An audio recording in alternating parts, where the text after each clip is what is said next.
the funny thing with the Canucks is that the number one reason I picked the Canucks was as a little kid. The ugliness of this, I loved it when I was a little kid. When I was 8, 9 years old, I thought it was awesome.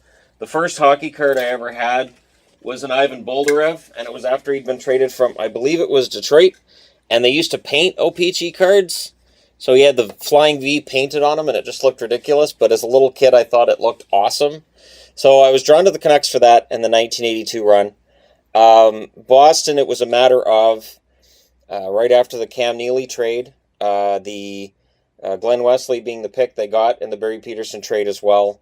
I always liked Andy Moog. Moog went there shortly after the Oilers dynasty got going.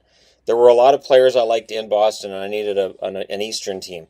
The fact that my dad's favorite team was Montreal, and my dad and I had a contentious relationship, made it easier for me to cheer for Boston since they were always playing against each other in the playoffs. And then when Boston won, I had, reason to kind of gloat a little bit and call him at work. And there were nights where he would stay at work and sleep in his car rather than come home because he knew I was waiting for him on the couch. And with Dallas, it's a case of, it started with the Minnesota North Stars, these guys, in 1981. Was the first Stanley Cup final I had watched, which was Minnesota getting run over by the Islanders. The Islanders just ran over everybody in the finals. But they had a player who was from Chilliwack, Kevin Maxwell, and I met him and I got an autograph from him right after that Stanley Cup final. And as a little kid, 8 years old, I just thought this is so cool. And I had a pennant up on my wall, which was the Minnesota North Stars versus New York Islanders in the final, and it was signed by him.